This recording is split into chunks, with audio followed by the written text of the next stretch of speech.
अस्सलाम वालेकुम ji, welcome to another podcast at the policy research institute of market economy. मेरा नाम है Syed Ali, I am deputy executive director at PRIME. आज का show is going to be about national tariff policy, tariff regime के बारे में हम गुफ्तगू करेंगे। And we have with us on the studio senator Zeeshan Khanzada. Senator Zeeshan Khanzada जो है he is one of the younger senators in parliament and कुछ important committees, for example अभी ओवरसीज़ पाकिस्तानीज़ और ह्यूमन रिसोर्स डेवलपमेंट की कमेटी के चेयरपर्सन भी है, साथ साथ कॉमर्स की कमेटी के अंदर भी इन्होंने टाइम गुजारा है and so many other things. तो सेनेटर साहब, welcome to prime, thank you so much. तो सेनेटर साहब, let's get to the bottom of what we want to talk about is trade and tariff. तो आप के सामने है कि पाकिस्तान का एक बड़ी देर से करंट अकाउंट डेफिसिट का मसला चल रहा है। डॉलर ख़त्म हो जाते हैं, फिर IMF के पास जाना पड़ता है, डॉलर लेने पड़ते हैं, एक इंटरनेशनल डेट का मामला भी बढ़ता जा रहा है। एवरीबडी नोज़ कि हमें अभी अपने एक्सपोर्ट्स बढ़ाने हैं। अब आप जो है कैसे देखते हैं पाकिस्तान की, आप पार्लियामेंट से जब आप ऑपरेट कर रहे हैं तो आपके सामने रूल्स रेगुलेशन सारे जो है वो ऑपरेट करते हुए नज़र आ रहे हैं और आप बिज़नेस के अंदर भी हैं। तो आप कैसे देखते हैं पाकिस्तान की ट्रेड पॉलिसी, टैरिफ पॉलिसी, इसमें क्या खामियां, क्या चैलेंजेस हैं? बहुत शुक्रिया आपका। प्राइम का हमेशा से मैं प्राइम का वैसे भी बड़ा फ़ैन हूँ। आप लोग जो आपकी रिसर्च है उस पर हमें भी बहुत कुछ मिलता है, तो thank you for inviting me. आपने बड़ा अच्छा सवाल किया और मैं चाहता हूँ कि लोगों को पता चले इसके बारे में कि हमें बैकग्राउंड में थोड़ा जाना चाहिए कि देखें, पाकिस्तान तो हमेशा से इस तरह नहीं था। एक टाइम था कि माशाल्लाह पाकिस्तान हर सेक्टर में ग्रोथ कर रहा था और मैं समझता हूँ कि एक्सपोर्ट्स में भी हमारी बड़ी अच्छी ग्रोथ थी एक टाइम पे। तो 2001 से अगर हम ले लें तो जितने भी आपके सार्क कंट्रीज़ हैं तो सारों ने प्लान बनाया और एक्सपोर्ट्स जो हैं तो इंडिया से लेके तो बांग्लादेश, तो इवन अफ़गानिस्तान को भी अगर आप देखें, चाइना तो चलें भूल जाएं, तकरीबन 2001 से लेके कोई 2014 तक 13-14 तक सारों ने कोई 200% जो है तो अपनी जो है तो एक्सपोर्ट्स बढ़ाई हैं। पाकिस्तान भी था उनमें, लेकिन अगर 24 में हम देखें तो वो लोग और भी आगे चले गए और हमारी जो ग्रोथ है अब हम माइनस में चले गए। हमारी 2001 में हमारी एक्सपोर्ट्स जो थी वो कोई $9 बिलियन, 9-10 बिलियन डॉलर के करीब थी। 14 में हमारी जो हाईएस्ट एक्सपोर्ट्स थी उस टाइम पे तो वो 25 बिलियन पे हम चले गए थे। अनफॉर्चुनेटली उसके बाद पता नहीं फिर ऐसा क्या हो गया, क्यों हमारी उस टाइम पे हुकूमत ने ऐसा फ़ैसला किया कि जो भी टैरिफ लिबरलाइजेशन हमारी एक पॉलिसी थी वो हमने छोड़ दी। उन सारों ने उसी तरह से लिबरलाइजेशन पॉलिसी अप्लाई की और उनको बड़ा फ़ायदा हुआ, लेकिन हमारी एक्सपोर्ट्स जो हैं उसके बाद फिर गिरने लगी। देखिए, अभी हम देख रहे थे कि 2019 के अंदर एक नेशनल टैरिफ पॉलिसी आई। जी बिल्कुल। वो नेशनल टैरिफ पॉलिसी पढ़ने में तो बहुत ज़्यादा फॉरवर्ड लुकिंग है और 2024 में उसका आखिरी साल है। अभी रिन्यूअल के लिए जो है कैबिनेट के सामने पेश होगी, शायद कुछ अमेंडमेंट्स भी उसके अंदर हों। लेकिन हमने देखा ये कि जब हम इसको स्टडी कर रहे थे नेशनल टैरिफ पॉलिसी को, तो इसकी इम्प्लीमेंटेशन जो है वो एज सच स्पिरिट में तो कम से कम नज़र नहीं आती, क्योंकि नेशनल टैरिफ पॉलिसी गुफ्तगू करती है सिंप्लिफिकेशन ऑफ टैरिफ रजीम की। उसके अलावा कुछ रूल्स इन प्लेस करती है कि जिससे डिस्टॉर्शंस ना क्रिएट हो मार्केट के अंदर, जो आमतौर पे अभी हम उसमें से गुजर रहे हैं। तो आपके ख्याल में जो नेशनल टैरिफ और ज़्यादातर जो गाइडलाइंस आ रही हैं आपकी जो टैरिफ पॉलिसी के साथ इंटरफेयर कर रही हैं, FBR से, कस्टम्स से जो है वो आ रही हैं, अब आप इन इदारों का रोल किस तरह देखते हैं? आप लोग तो रूल सेटिंग कर देते हैं, लेकिन ये इदारे जो है फिर बीच में इनका भी अपना असर होता है और इनका भी एक अपना इफेक्ट होता है और इनपुट होता है। तो आप कैसे देख रहे हैं पाकिस्तान के जो ब्यूरोक्रेटिक इदारे हैं उनका रोल क्या है टैरिफ पॉलिसी के अंदर? ये आपने बड़ी अच्छी बात की, इस पर मैं आता हूँ, लेकिन पहले मैं आपको ये ज़रूर बताऊँ कि जो 2019 में नेशनल टैरिफ पॉलिसी जो बनी थी तो वो उसके पीछे फिर रीज़न क्या था। देखिए, 2018 में जब हुकूमत आई PTI की, मैं इसलिए ये मेंशन करना चाहूँगा क्योंकि इसका मुझे पता था and I was a part of somehow that team. तो अब 2018 में काफ़ी टैरिफ लाइंस के ऊपर आपने उस टाइम पे नोट किया होगा कि 2-3 जो है तो सप्लीमेंट्री बजट्स आए और उसमें ड्यूटी कम कर दी गई। ये उस टाइम पे रज़ाक दाऊद साहब ने एक प्लान बनाया, उन्होंने कहा लेकिन फिर भी जो थी तो एक्सपोर्ट्स और इन्वेस्टमेंट्स जो थी स्पेशली, तो वो फिर भी आ नहीं रही थी क्योंकि लोगों को यही लग रहा था कि ये तो एक सप्लीमेंट्री बजट है, पता नहीं आगे है। तो 2019 में फिर हुकूमत ने ये फ़ैसला किया कि हम एक पॉलिसी देंगे जो कि अगले 5 साल के लिए होगी, तो जिसने भी इन्वेस्टमेंट करनी होगी इस पॉलिसी के तहत आप करें और आपको बड़ा फ़ायदा होगा। बिल्कुल सर। अब जिस तरह आपने कहा कोरोना भी बीच में आया, लेकिन फिर भी उसमें ज़्यादातर कोई ऐसी चेंजेस नहीं हुई। हालांकि IMF का प्रेशर जो था वो 22-23 में फिर भी आ गया था, लेकिन उसमें ऐसी चेंजेस कोई ऐसा रोज़ नहीं। अब आज की जो बात है, आप पिछले 1-2-3 साल में देखें कि फिर वही बात कि कंसिस्टेंसी जो थी तो वो ख़त्म हो गई। हम तो यही कहते हैं कि देखें, मैं अगर अपोजिशन से हूँ या नहीं हूँ वो एक अलग बात है, लेकिन मैं ये आपको फॉर अ फैक्ट बता रहा हूँ कि उस टाइम पे लोगों को सिर्फ कंसिस्टेंसी चाहिए होती है पॉलिसी, उनसे वो नहीं थी। वो ऐसा रोज़ आ गए बीच में जिन वो टैरिफ लाइंस कोई 2500 या 3000 टैरिफ लाइंस के ऊपर जो, अगर आपको याद हो तो ड्यूटी 0% कर दी गई थी। और इन्होंने आगे ही फिर दोबारा से उसको 3% पर लेकर गए हैं, फिर उसके बाद इन्होंने और उसमें इजाफा किया है। जी जी। तो इस तरह की चीज़ों से ना आपको नुकसान होता है। और जिस तरह आपने कहा कि देखें, बाकी मुल्क अगर अपनी कोई टैरिफ पॉलिसी बनाते हैं तो वो ये भी देखते हैं कि जी हमारी डोमेस्टिक इंडस्ट्री जो है तो उनको हमने प्रोटेक्ट भी करना है, लेकिन उसके साथ साथ हमने उनको कंपेटिटिव भी बनाना है। उसके बाद ही फिर जाके आप एक्सपोर्ट कर सकेंगे। पहले तो आप अपने मुल्क में कंपेटिटिव हों तो फिर जाके आप कर सकेंगे ना। अब हमारे यहाँ जो एक प्रॉब्लम यही होती है कि हमारी जो टैरिफ पॉलिसी है वो एक ही उसकी बुनियाद होती है, वो क्या है? रेवेन्यू। तो देखें, इस चीज़ से हमें निकलना पड़ेगा। और मैं आपके इस फोरम के थ्रू गवर्नमेंट को भी, PM साहब को भी, सब पूरी टीम को, उनको भी ये रिक्वेस्ट कर रहा हूँ कि आप इस टाइम पे इस चीज़ पे सोचें। देखें, अब आपने बात की कि कौन कौन से इदारे इसमें इफ़ेक्टिव हैं और ये प्लानिंग कौन करता है किस तरह से। नेशनल टैरिफ कमीशन जो कि कॉमर्स के अंडर होता है, हमेशा वो जो भी फ़ैसला करते हैं, क्योंकि उसमें सिर्फ एक डिपार्टमेंट नहीं होता, उसमें सारे डिपार्टमेंट्स, उसमें FBR भी होते हैं, उसमें फाइनेंस, सारे बैठे होते हैं। उसमें जो फ़ैसला होता है वो कभी ऐसा हुआ ही नहीं है कि वो इम्प्लीमेंट ना हो। ये पहली बार ये हुआ है कि जो उन्होंने रिकमेंडेशन दी है वो इस दफ़ा बजट में आया ही नहीं, वो उन्होंने चेंज कर दिया। खालदा साहब, हमें तो ऐसा महसूस हुआ कि जैसे नेशनल टैरिफ कमीशन को डिफंक्ट किया जा रहा है। और हमने जो सेंटिमेंट उधर कम से कम जो मेजर किया है पिछले दिनों इंटरव्यूज़ करते हुए और बातें करते हुए, वो यही किया कि शायद इनको अपने सर्वाइवल का भी जो है एक ख़तरा महसूस हो गया है। एट द सेम टाइम जब हमने टैरिफ कमीशन में बात की तो जो हमें एटलीस्ट अंडरस्टैंडिंग आई है उनके वर्क की, वो यही आई है कि they are more like a think tank than they are any other kind of body. तो इधर भी रिसर्चर्स बैठे हुए हैं और कुछ ना कुछ वो अपना पब्लिश कर देते हैं, but as such the input in policy matters जो है वो कुछ लिमिट कर दिया गया है मिनिस्ट्री ऑफ कॉमर्स की तरफ से। आप इसको किस तरह देखते हैं? नहीं, हमने तो मैं क्योंकि अभी भी कॉमर्स में रिप्रेजेंट कर रहा हूँ, तो कॉमर्स कमेटी में जो स्टैंडिंग कमेटी है, तो इस पे इस दफ़ा हमने उनके साथ जो फाइनेंस FBR वाले हैं उनसे हमने बड़ी इस पे लड़ाई की है, मैं समझता हूँ। और सारे मेंबर, सिर्फ ये नहीं कि मैं अपोजिशन साइड पे हूँ, ट्रेजरी बेंचेस के जो हमारे मेंबर्स थे उन्होंने भी कहा है कि जी ये कैसे हो सकता है, क्योंकि देखें रिस्पॉन्सिबिलिटी आपने किसी पे डालनी होती है। तो अगर कॉमर्स की ये रिस्पॉन्सिबिलिटी है कि आपने एक्सपोर्ट्स को लुक आफ्टर करना है, ड्यूटी स्ट्रक्चर इसीलिए टैरिफ कमीशन ने डिसाइड करना होता है, तो फिर आप कैसे उनके डिसीजंस को वो रद्द कर सकते हैं? तो यही एक रीज़न था। और आपको पता है कि FBR वालों के पास या फाइनेंस वालों के पास और कोई रीज़न होता नहीं है, एक ही रीज़न होता है IMF। जी, हमें बताया गया है कि हमें ये पूरा करना है।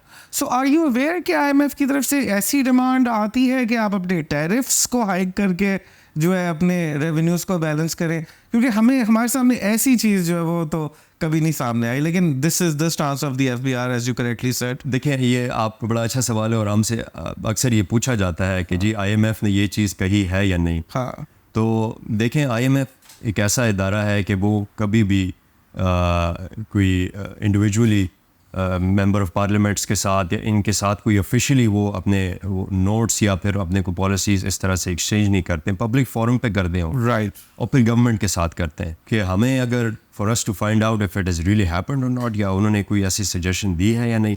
तो ये हमारे लिए भी एक डिलेमा ही है। सही। और हमेशा से जो है तो गवर्नमेंट्स ये चीज़ें कहते, अब ये उन्होंने ज़रूर कहा होगा कि जी ये आपके एक्सपेंडिचर है उसको आप कैसे उठाएंगे, ये कैसे आप वो करेंगे, लेकिन देखिए आपको तो एक्सप्लेन करना होता है ना, आपको बताना होता है कि जी हमें ये टाइम लाइन है, हमें ये चीज़ चाहिए।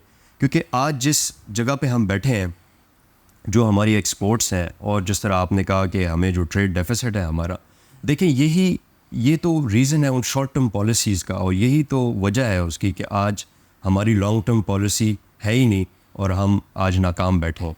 अगर हम कोई लॉन्ग टर्म पॉलिसी बनाते तो आज हमें ये ना देखना पड़ता। अभी भी हम उसी राह पे चल रहे हैं कि हमारे पास कोई लॉन्ग टर्म पॉलिसी, और ऑनेस्टली मैं आपको बताऊं कि उस दिन जो मैंने एक वो आर्टिकल पढ़ा है कि पीएम साहब ने, उनकी टीम ने कोई प्लान बनाया, इकोनॉमिक पॉलिसी प्लान बनाया, फिर उन्होंने कोई आर्टिकल देखा अखबार में किसी कोई इकोनॉमिस्ट के बारे में, और फिर उन्होंने कहा कि जी ये जो हमारा पुराना प्लान है इसको चेंज करके तो इन चीज़ों को भी इनकॉर्पोरेट करें, जिसमें बेसिकली वो यही चाहते थे कि जो टैरिफ लिबरलाइजेशन है ये चीज़ें हमारी इकोनॉमिक पॉलिसीज़ में होनी चाहिए और इस तरह की।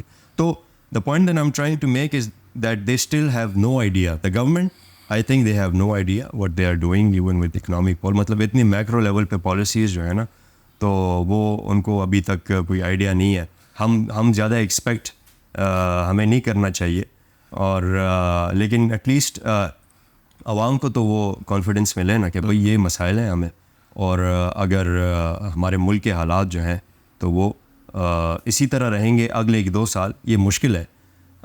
लेकिन उस दिन भी मैंने कमेटी में एक कैबिनेट मेंबर से पूछा कि जी आपका इदारा एक ऐसा, आपकी मिनिस्ट्री ऐसी एक मिनिस्ट्री है जिस पे हम कह सकते हैं कि वो ओवरऑल मुल्क की जितनी प्लानिंग है तो वो कर सकती है, तो क्या आप हमें बता सकते हैं कि ये जो जितनी भी आजकल इंडस्ट्री को जो इश्यूज़ हैं कि बिजली नहीं है, गैस नहीं है, तो वो किधर से क्या चीज़ बनाए और कैसे एक्सपोर्ट करे, वो किसके पास जाए? क्योंकि बिजली वाले कहते हैं कि जी ये हमारा काम नहीं है, हम पावर प्लांट हमारे महंगे हैं, हम क्या करें। बिल्कुल इस तरह से वो एक रिटोरिकल उनके लिए बन जाता है ना। बिल्कुल। अब आपने वो रेफर किया, एक्चुअली आई थिंक 1 हफ्ते बाद जो है वो स्टेफान डरकॉन प्लान है उसको कह रहे हैं, जो 5 ईयर प्लान होगा, एंड सुना है कि उसके अंदर वो bonus of planning again will go to planning commission. लेकिन लेट अस सी, हमें as you said very correctly कि हमें ज़्यादा एक्सपेक्टेशंस नहीं रखनी चाहिए। लेकिन I will go back to previous point जो आपने थोड़ी देर पहले बात की थी इसकी, कि हमें अपने ना गुड्स और सर्विसेज को कंपेटिटिव भी बनाना है, तो हमने उनको प्रोटेक्शन भी देनी है लेकिन हमने कंपेटिटिव भी बनाना है। अब कंपेटिटिव तो सब्सिडीज़ के एक एनवायरनमेंट के अंदर बनाना बहुत मुश्किल होगा, लेकिन I ask you a question कि गवर्नमेंट ने अभी पिछले बजट के अंदर भी कुछ सोलर पावर के हवाले से कुछ मुराद दी हैं, कुछ मोबाइल फ़ोन्स की असेंबली के हवाले से कुछ मुराद दी, और ऑटोमोबाइल पॉलिसी आप जानते ही हैं। तो ये इंपोर्ट सब्स्टिट्यूशन की इस तरह की पॉलिसी क्या इज़ इट वाइज? बिकॉज हमारे साथ में नेबर है हमारा चाइना, जिसके अंदर से रेयर अर्थ मिनरल्स निकलते हैं, और वो सोलर पैनल्स जो है बड़े कॉस्ट इफेक्टिवली बनाता है। और इवन सो मच सो कि जब हमारी पॉलिसी निकल रही थी तो उस टाइम पे चाइना ग्लोबली डंप भी कर रहा था सोलर पैनल्स। तो आपके ख्याल में ये सही तरीका है एक्सपोर्ट्स को अप्रोच करने का? क्या हमें वही चीज़ें बनानी पड़ेंगी जो दूसरे मुल्क बनाते हैं, जिन्होंने पहले से सीख लिया उनको बनाने का, या should we do something original? सही बात है। ये देखें, यही तो सवालात है ना, यही तो कि देखें हमें करना क्या चाहिए, हमें कौन सी चीज़ इंपोर्ट करनी चाहिए, कौन सी चीज़ नहीं करनी चाहिए। देखें, नंबर 1 रॉ मटेरियल्स पे हमारा फोकस होना चाहिए कि हमारे जो टैरिफ लाइन्स है वो रॉ मटेरियल पे कम हो, फिनिश प्रोडक्ट पे आप लगाएं, लग्जरी पे लगाएं, वो सारी चीज़ें वो ठीक है। अब हमारे यहाँ तो मसला यही है ना कि हम रॉ मटेरियल ट्रीट करते ही नहीं है। जब वो एक चीज़ सस्ती होगी तो ज़ाहिर बात है फिर आप फिनिश गुड्स इधर बनाना शुरू करेंगे कंपैरेटिव, तो फिर चाइना से मंगवाना जो है वो आपके लिए फिर उसकी ज़रूरत ही नहीं है। अब जो हमारे पाकिस्तान में कहा जाता है कि जी पाकिस्तान में तो सुई भी जो है तो वो भी चाइना से इम्पोर्ट होती है। तो देखें, यही तो रीज़न है ना कि हमें डिफ्रेंशिएट करना चाहिए कि ये रॉ मटेरियल है, ये फिनिश्ड है, ये लग्जरी, ये 2-3 चीज़ें, इसकी बाइफर्केशन जो है ये हमारे लिए बड़ी ज़रूरी है। अब cost of doing business in Pakistan is so high, it's not just solar panels या कोई एनर्जी कॉस्ट नहीं है, हमारे इंटरेस्ट रेट्स आप देखें। बाकी अगर मैं ईज़ ऑफ डूइंग बिजनेस और उन चीज़ों में नहीं जाता जो हमारे करंट, मैं तो हमेशा यही कहता हूँ कि इतने मुश्किल हालात में अगर आज पाकिस्तान में कोई भी इंडस्ट्री चल रही है, उनको सलाम हो जाए। ये एक वाकई में जो है ना, ये एक अलग जिहाद है, क्योंकि वो जो है तो बिजली का बंदोबस्त भी वो खुद ही कर रहे हैं और कैपिटल भी वो खुद ही कर रहे हैं। इसके अलावा जो आप जिस तरह कह रहे हैं स्किल्ड लेबर तो हमारे यहाँ कुछ उस तरह से अब रह नहीं गया, जो लोग हैं वो बाहर जा रहे हैं, तो ये मुख्तलिफ चीज़ें हैं ना। तो अब हुकूमत कौन सी पॉलिसी किस चीज़ में किधर इंसेंटिव दे, ये एक ओवरऑल पैकेज होना चाहिए। अच्छा, इस पे ही मैं पूछता हूँ कि आपके ख्याल में कितनी ज़्यादा प्लानिंग की रिक्वायरमेंट है? गवर्नमेंट तो चाहे तो वो एक चीज़ के ऊपर जो है एक फुल कंट्रोल रखना पसंद करती है, हर चीज़ को रेगुलेट करना, लेकिन हमने देखा है कि there is something like over regulation as well. तो आपका क्या ख्याल है, हमारी जो इकॉनमी है वो ओवर रेगुलेशन से भी सफ़र करती है? बहुत ज़्यादा। ये आपने बड़ी अच्छी बात की कि ओवर रेगुलेशन इधर है, इसीलिए तो हमारे यहाँ इन्वेस्टर्स जो हैं तो वो आते नहीं हैं। एक तो ओवर रेगुलेशन के साथ साथ जो है तो इनकन्सिस्टेंसी ऑफ पॉलिसी बहुत ज़्यादा है, बहुत ज़्यादा। तो उससे तो कोई इन्वेस्ट करना भी चाहे तो वो आ ही नहीं सकता इधर। हमारे ज़ाहिर बात है, अब हुकूमत कोशिश कर रही है कि जी कुछ हमारे जो दोस्त ममालिक हैं कि उधर से इन्वेस्टमेंट आ जाए और गवर्नमेंट जो है तो वो आके पाकिस्तान में इन्वेस्ट करें, लेकिन आजकल हमारी सूरत हाल ऐसी बन गई है कि गवर्नमेंट्स भी अपने पैसे जो हैं पाकिस्तान में नहीं इन्वेस्ट करना चाहेंगी। लेकिन ये कभी इस तरह हो नहीं सकता। आप फॉरेन इन्वेस्टर को तब तक इनकरेज नहीं कर सकते हैं जब तक आपका लोकल इन्वेस्टर इनकरेज हो के आपके मुल्क में इन्वेस्टमेंट ना करें। जब आपका लोकल इन्वेस्टर इधर से बाहर जा रहा हो अपने पैसे लेके और जो अपने लोग अपने स्किल लेके बाहर जा रहे हो, तो इस तरह तो आपने पॉलिसी इस तरह बनानी है कि आप पहले अपने लोगों को इनकरेज करें।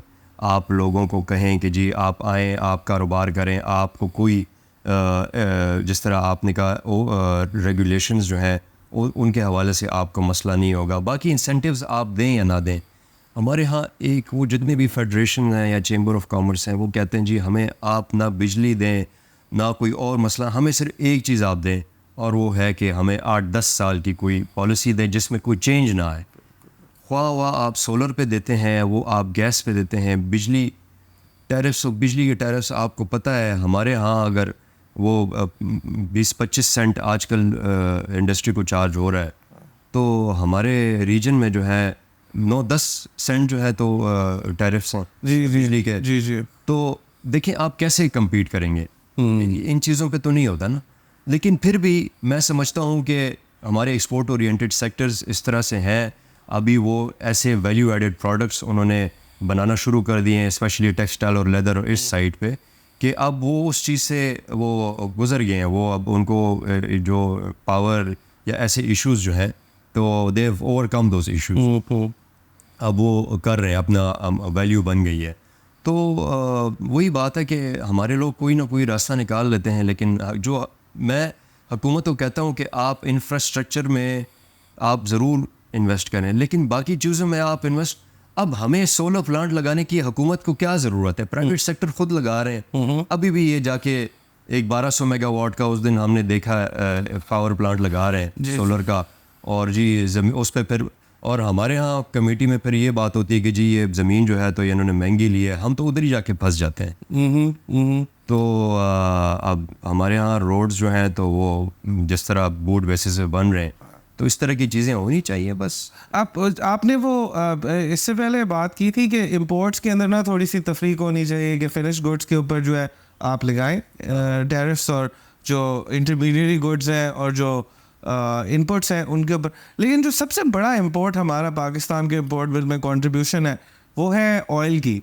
अब आप ऑयल को कैसे देखते हैं? ऑयल इंपोर्ट्स को जो है एज एन इनपुट देखते हैं आप या एज ए फिनिश गुड देख रहे हैं आप? क्योंकि अगर ऑयल इंपोर्ट्स के ऊपर एज एन इनपुट देखें तो इसके ऊपर से टैरिफ्स कम हो, major improvement in cost of production जो है वो हम नोट कर सकते हैं। आपका क्या स्टांस है इसके ऊपर? देखिए, ऑयल तो एक ऐसी चीज़ है कि उसकी सब्स्टिट्यूशन तो हमारे पास तब भी हो सकती है जब हम कोई और हम जो हमारा पावर गैस कोई को पावर सेक्टर पे हम कोई और हमारा, जिस तरह आपने कहा सोलर, वो सारी चीज़ें, लेकिन फिर भी हमारी कंजम्पशन तो है ना, मतलब पावर सेक्टर के अलावा भी हमारी ऑयल की कंजम्पशन है। तो वो तो एक ऐसी चीज़ है जो कि दुनिया में किसी का भी जो है तो सबसे, अगर बिल वो ज़्यादा हो उसका इंपोर्ट बिल, तो वो तो ठीक है, लेकिन कोशिश आप कर सकते हैं कि उसमें कमी बेशी लेकर।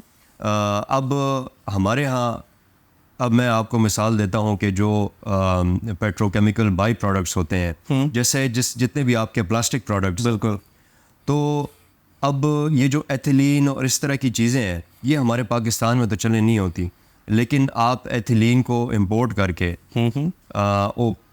आप उसको जो भी प्लांट होता है, मुझे पता है उसमें बहुत बड़ी इन्वेस्टमेंट होती है जो भी है, लेकिन इंडिया में लगे हुए हैं, बांग्लादेश में लगे हुए हैं, हमारे यहाँ वो प्लांट नहीं है। उससे क्या फ़ायदा होगा कि अब हमारे जितने भी ये केमिकल्स हैं या प्लास्टिक प्रोडक्ट्स हैं, ये जब हम इंपोर्ट करते हैं तो उनका बिल जो है ना वो 1/3 पे आ जाएगा, क्योंकि आप रॉ मटेरियल इंपोर्ट करेंगे और लोकल ही उसकी प्रोडक्शन करेंगे। तो आप अपने, क्योंकि देखें खपत तो हमारे यहाँ ज़्यादा है ना, हमारी इतनी बड़ी मार्केट है, पाकिस्तानी मार्केट जो है, तो कोई भी प्लांट जो है वो आपके लिए वाइबल है।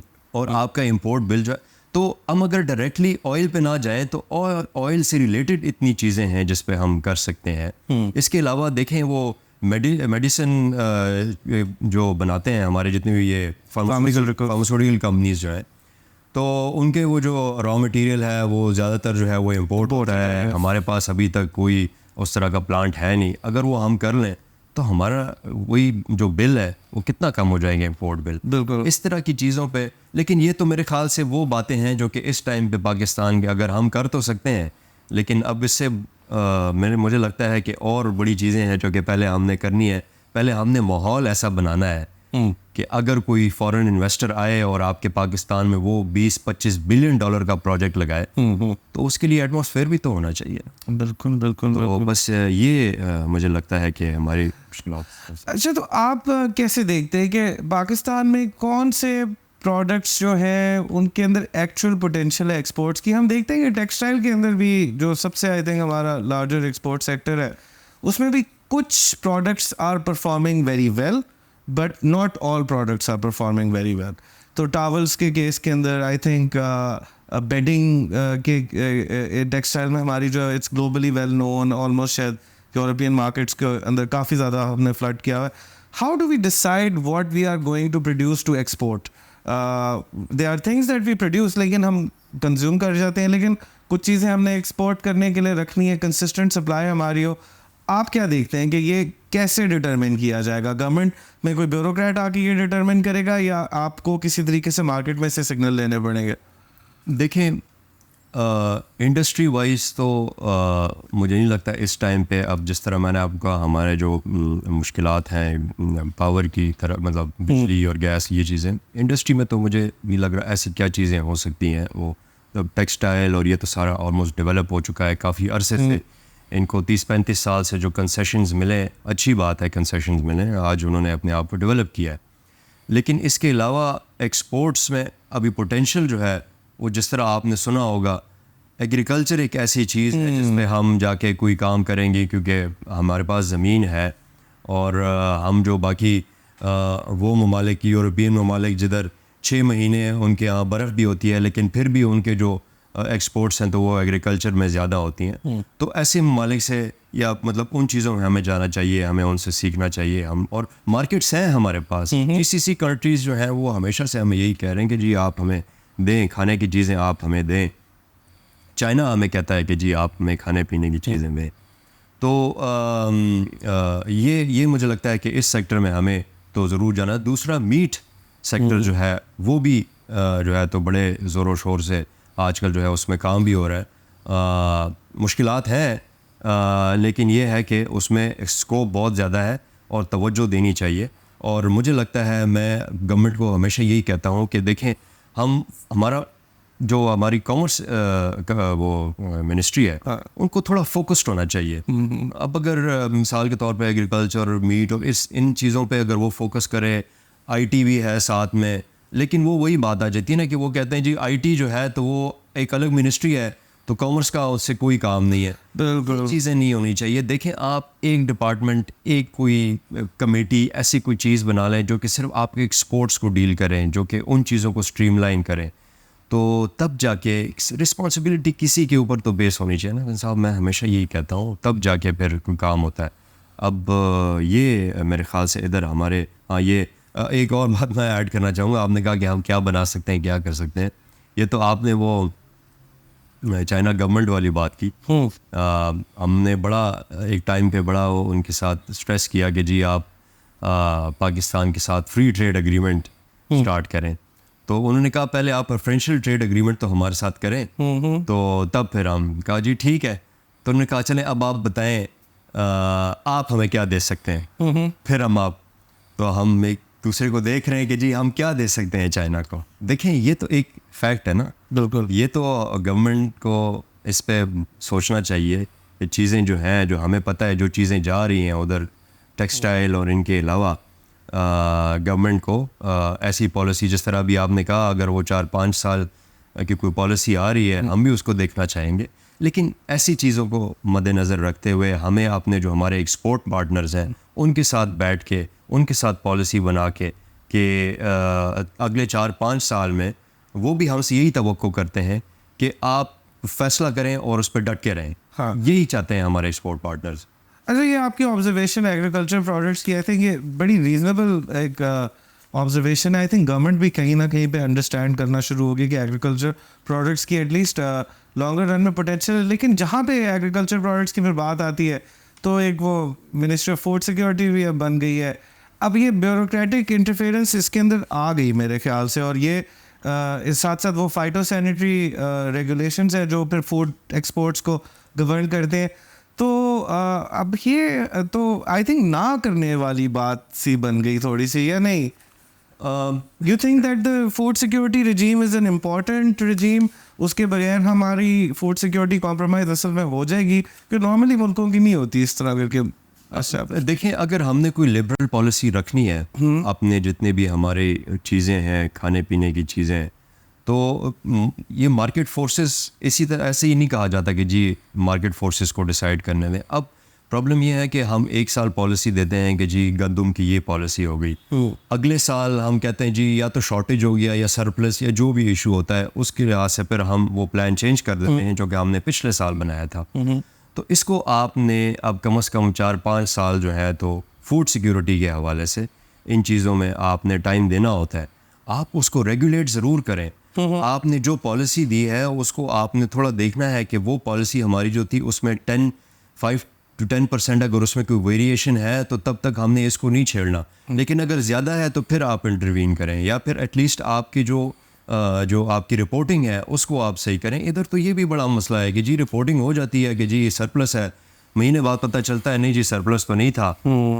इस तरह की चीज़ें मैं समझता हूँ कि इसको हमें मतलब देखना चाहिए, क्योंकि ये हमारी क्रेडिबिलिटी जो है तो इससे बहुत अफेक्ट होती है, पाकिस्तानी क्रेडिबिलिटी बाकी के मुल्कों में। तो और रेड टेपिज़म तो हमारे मुल्क में है, उसमें तो जिस तरह आपने कहा उसमें तो कोई शक नहीं है।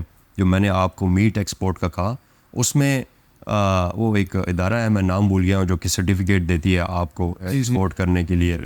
तो उससे जो है तो एक्सपोर्टर्स बड़े तंग होते हैं।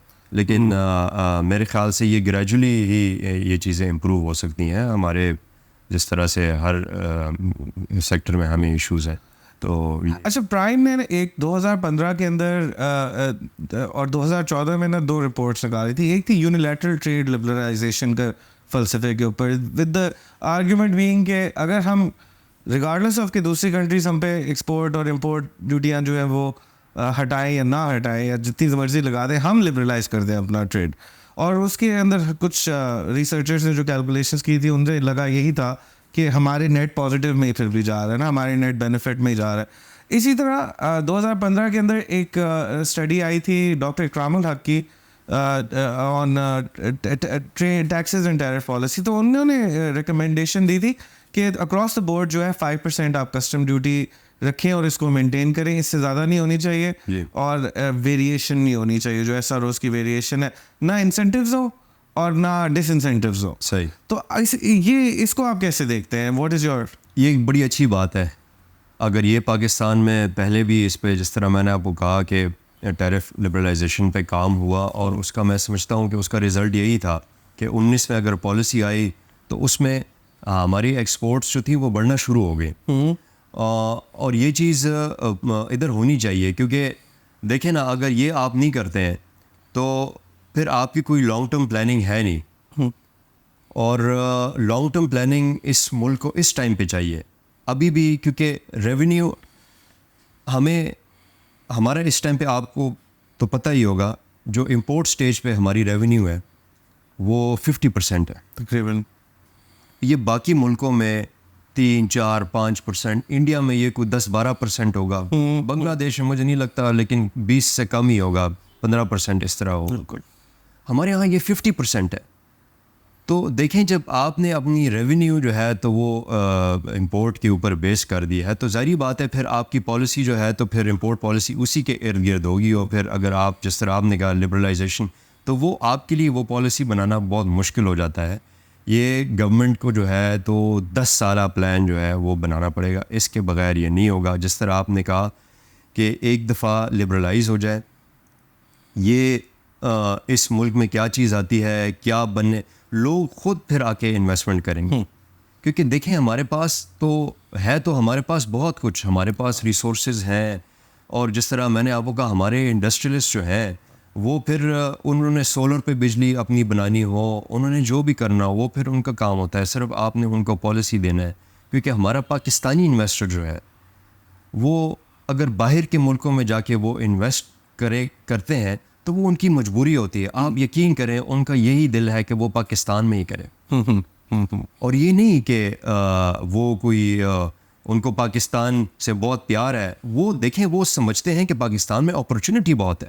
बिल्कुल। लेकिन हम उनको जो है तो कोई उस तरह से इंसेंटिव देते नहीं है। और इंसेंटिव सिर्फ ये एक ही है कि आप उनको छेड़े ना।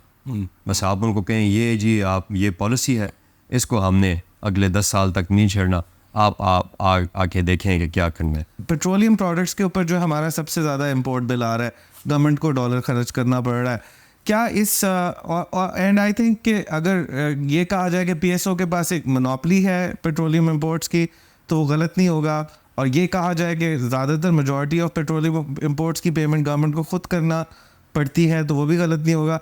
तो आपके ख्याल में अगर इस इंपोर्ट रिजीम को जो है लिबरलाइज कर दिया जाए, मतलब कि प्राइवेट इन्वेस्टर खुद आके हमारी मार्केट में अपने डॉलर्स यूज़ करते हुए जो है वो इंपोर्ट करें ऑयल को, तो यस डेफिनेटली कुछ चीज़ें तो गवर्नमेंट के हाथ से निकल जाएंगी, जैसे कि वो रेवेन्यू क्षेत्र कलेक्ट ना कर सके उस हिसाब से जो वो करती है अभी पेट्रोलियम प्रोडक्ट्स के ऊपर, लेकिन उसके ऊपर से बर्डन भी रिमूव हो जाएगा पेट्रोलियम इंपोर्ट्स का। How do you see it? देखें, पेट्रोलियम तो एक ऐसा ऑयल एक ऐसा प्रोडक्ट है जो कि एक स्ट्रेटिजिक प्रोडक्ट है गवर्नमेंट के लिए।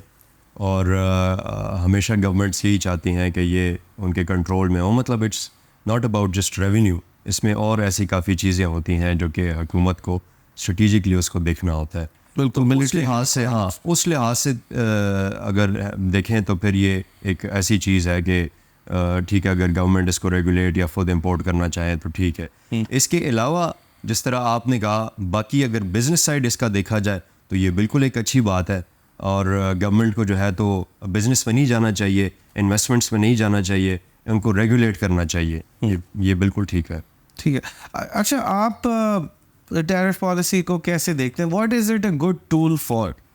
It is a good tool to revive your economy, I think. Is it a good tool for playing international politics and games like that? At this point for Pakistan, तो आप देखिए ना, इसमें तो अभी हमारे पास तो और कुछ रह नहीं गया ना। हाँ। हमारे पास एक्सपोर्ट्स हैं और हमारे पास रेमिटेंसेस हैं जो हमारे ओवरसीज़ पाकिस्तानीज़ हमें भेजते हैं।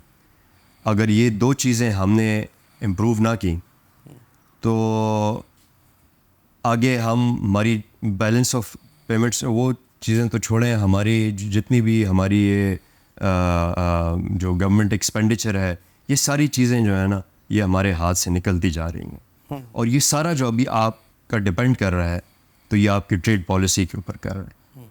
इन दो चीज़ों के ऊपर काम करना जो है तो वो बहुत ज़रूरी है। जिस तरह मैंने कहा कि हुकूमत का जो काम है, अगर कोई इकनॉमिक पॉलिसी है तो वो इसके इर्द गिर्द होनी चाहिए कि भाई एक्सपोर्ट्स का हमने क्या करना। और आपके ख्याल में हमें इंटरनेशनल बेंचमार्क्स, आपने कहा कि जैसे 3%, 4%, 5% रेवेन्यू इकट्ठा करते हैं टैरिफ्स, ट्रेड टैरिफ से दूसरी गवर्नमेंट्स, तो क्या हमारे भी बेंचमार्क्स ऐसे ही होने चाहिए या कोई स्पेशल कंसिडरेशंस पाकिस्तान में होना ज़रूरी है? लेकिन 50% तो बहुत ज़्यादा है ना। 50%। हाँ, तो इस पे तो एक मुल्क जो है तो वो सरवाइव नहीं कर सकता।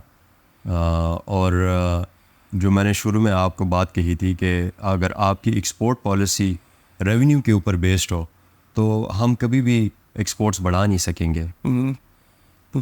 हमारी एक्सपोर्ट्स जो हैं वो जो बाकी 3-4 चीज़ें मैंने बताई हैं कि वो आप ऐसी पॉलिसी बनाएं कि आपकी लोकल इंडस्ट्री डेवलप हो, वो एक्सपोर्ट कर सकें।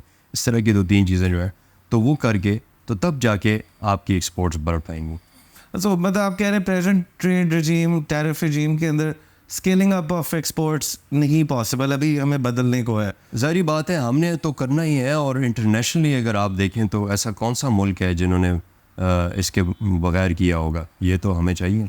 जो प्रेजेंट टैरिफ पॉलिसी उसके अंदर ना एक गाइडलाइन है कैस्केडिंग प्रिंसिपल की, कि टैरिफ पॉलिसी कहती है कि सिंप्लीफाई करें आप अपने ट्रेड रजीम को, टैरिफ रजीम को based on principle of cascading, जिसके अंदर जैसे कि आपने कहा कि इंटरमीडियरी और इनपुट गुड्स के ऊपर जो है कस्टम ड्यूटी कम हो और उसके बाद फिनिश गुड्स के ऊपर कस्टम ड्यूटी ज़्यादा हो। लेकिन एक उसका जो काउंटर नैरेटिव है वो ये है कि बस एक ही हो, कि फिनिश गुड के ऊपर भी वही हो और इनपुट के ऊपर भी वही हो। दोनों फ़लसफ़ों में जो आई थिंक फ़र्क मेन है वो ये है कि जो कहते हैं कि अक्रॉस द बोर्ड एक सेम हो टैरिफ रेट, वो कहते हैं कि कॉम्प्लेक्सिटी इस तरह हम रिजॉल्व कर देते हैं, और जहाँ पे इनपुट्स और डिफरेंशियल लेकर आना होगा उधर फिर ब्यूरोक्रेटिक डिस्क्रिप्शन आ जाती है। किसी ने उसको मेजर करना है, किसी ने उसको डिटेक्ट करना है और किसी ने फिर उसको वेरीफाई अप्रूव कराना है। तो आप के ख्याल में ये अगली जो टैरिफ पॉलिसी जब रिन्यूअल के लिए आएगी नेशनल, इसमें कैस्केडिंग के प्रिंसिपल को मेन रखना चाहिए या हमें और सिंप्लीफिकेशन में ही जाना चाहिए और ये एक रेट लगा देना चाहिए? नहीं, मेरे ख्याल से पाकिस्तान की इकॉनमी जो है वो इस टाइम पे जो है तो कैस्केडिंग के पे ही जाना चाहिए। और क्योंकि देखें सिंप्लिसिटी का ये तो वो ममालिक कर सकते हैं जिनको ट्रेड डेफिसिट और इन चीज़ों का उनको मसला ना हो, या उनके इकॉनमीज़ इस तरह के हों कि उनकी चीज़ों पे ज़्यादा फ़र्क ना पड़ता हो। लेकिन हमारे लिए तो इस टाइम पे ये बहुत ज़रूरी है कि हम अपनी लोकल इंडस्ट्रीज़ को डेवलप करें, और उसके लिए फिर आपको फ़िनिश प्रोडक्ट्स के ऊपर आपको ड्यूटीज़ लगाना आपके लिए ज़रूरी हो जाता है। रॉ मटेरियल्स पे आप कम करें, फ़िनिश प्रोडक्ट्स के ऊपर आप लगाएं। उन रॉ मटेरियल्स के ऊपर आप ज़रूर सोचें कि उनमें क्या इन्वेस्टमेंट्स हो सकती हैं पाकिस्तान में, जो कि बहुत बड़ी मिकदार में, जैसे मैंने आपको पहले कहा फार्मास्यूटिकल वाले साइड पे और इस तरह की वो दूसरे तलीन वाली साइड पे, इस पे सोचना चाहिए। और तो ये मेरे ख्याल से तो हमारे लिए ये एक ज़रूरी चीज़ है, ये हमें करनी चाहिए, किस टाइम पे करना चाहिए। अच्छा, एक आर्गूमेंट जो दी जाती है मेरी और भी इकोनॉमिस्ट से इस बारे में गुफ्तगू हुई है कि शायद हमें नहीं पता चल सकता प्लानिंग के एंड के ऊपर कि हमें क्या चीज़ प्रोड्यूस करनी है जो एंड पे जाके एक्सपोर्ट हो, तो हमें मार्केट की तरफ जो है एक ज़्यादा तवज्जो देनी पड़ेगी। अब जहाँ पे हम प्रेफरेंशियल विनर्स जो है हम चूज़ करेंगे कि ये वाला प्रोडक्ट या ये वाला प्रोडक्ट जो है इसको एक्सपोर्ट के लिए हम इंसेंटिवाइज करें, हम शायद काफ़ी सारी ऐसी अपॉर्चुनिटीज़ मिस कर जाएं जो मार्केट में होंगी ज़रूर, लेकिन उनके लिए इंसेंटिव्स जो है वो एग्जिस्ट नहीं करते, और क्योंकि दूसरी चीज़ों में इंसेंटिव्स हैं तो एक तरीके से दीज आर डिसइंसेंटिवाइज्ड। नहीं, ये आपकी बात सही है। जैसे मैंने पहले भी कहा कि जो एक्सपोर्ट ओरिएंटेड 4-5 हमारे सेक्टर्स हैं उनको 30-40 साल से कुछ मराहत मिली थी, बिल्कुल, तो वो जाके आज अपने पैरों पे खड़े हो गए, तो उनको बिजली और इन चीज़ों का उनको मसला नहीं है, बस वो कर रहे हैं, वैल्यू एडिशन में चले गए हैं वो सारी चीज़ें।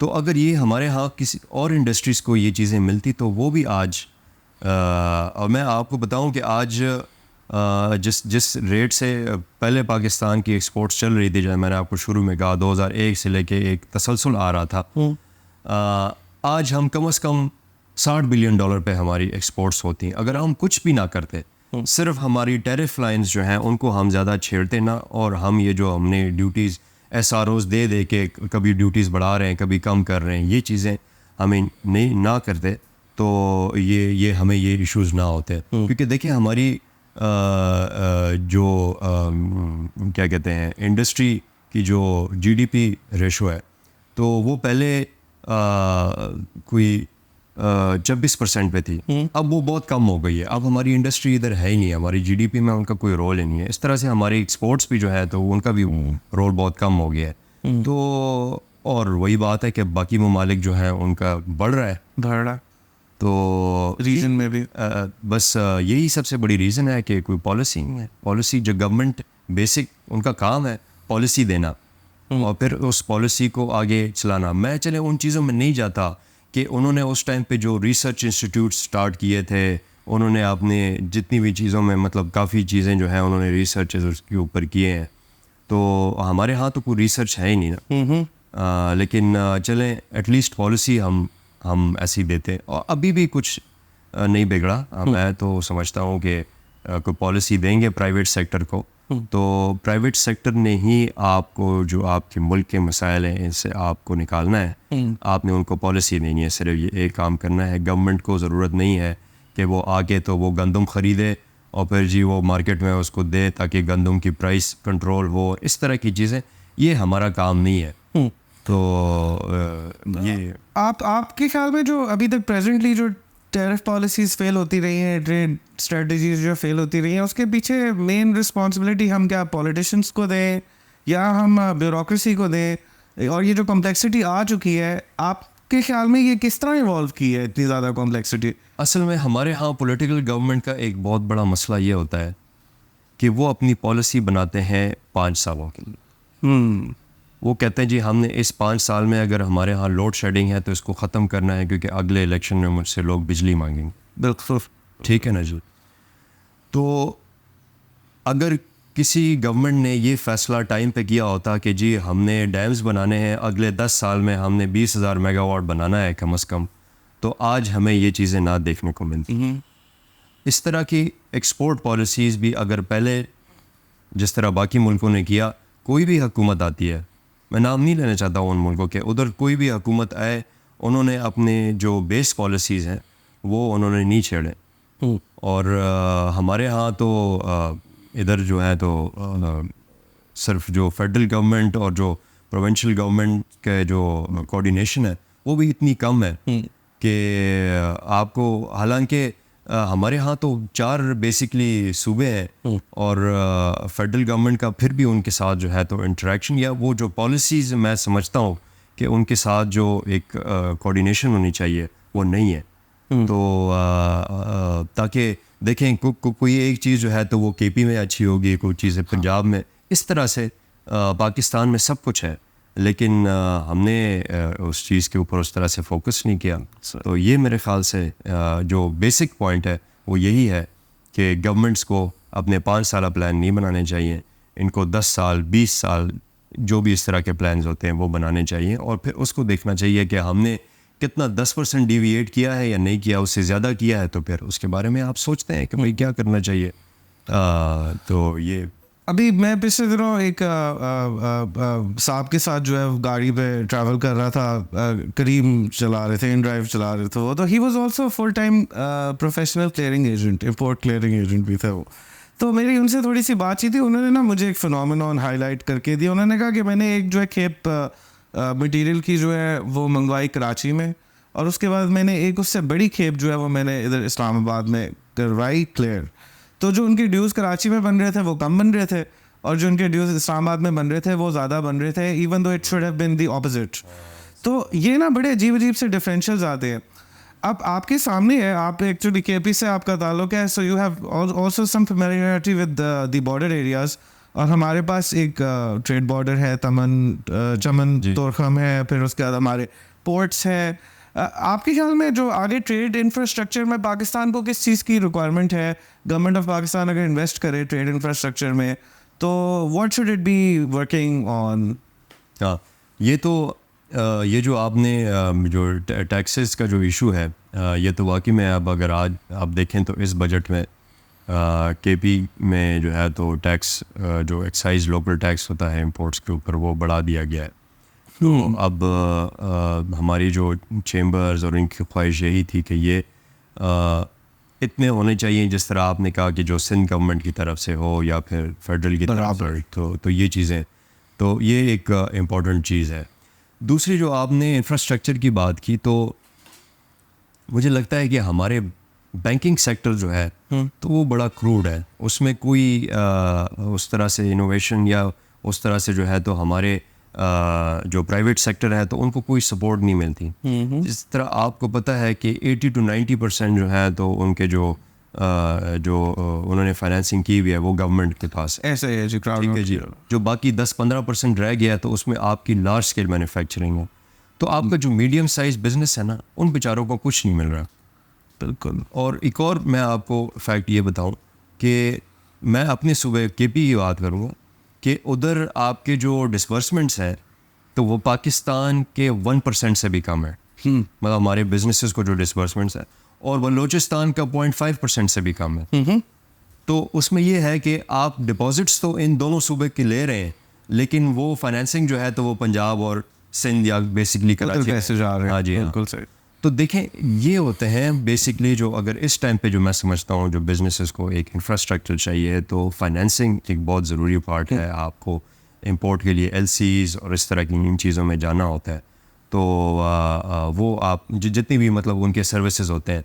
अब आप बड़े लोग हैं जो कि अभी अब मसला हुआ था वो इंपोर्ट रिस्ट्रिक्शंस जब लग गई थी डॉलर की वजह से, तो हमारे बड़े लोग दुबई चले गए, उन्होंने उधर जाके जो बैंकिंग एक्सपीरियंस की, तो अब वो कह रहे हैं जी हम इधर तो अपना बेस रखेंगे ही, और वो अपना पैसा जो है तो उधर से इधर से उधर उन्होंने वो करके तो वो ट्रांसशिपमेंट करके और वो सारी चीज़ें। तो देखिए, इन चीज़ों से जो है ना वो हमारे यहाँ ये मुझे लगता है कि थोड़ा सा इसमें हेल्प होना चाहिए।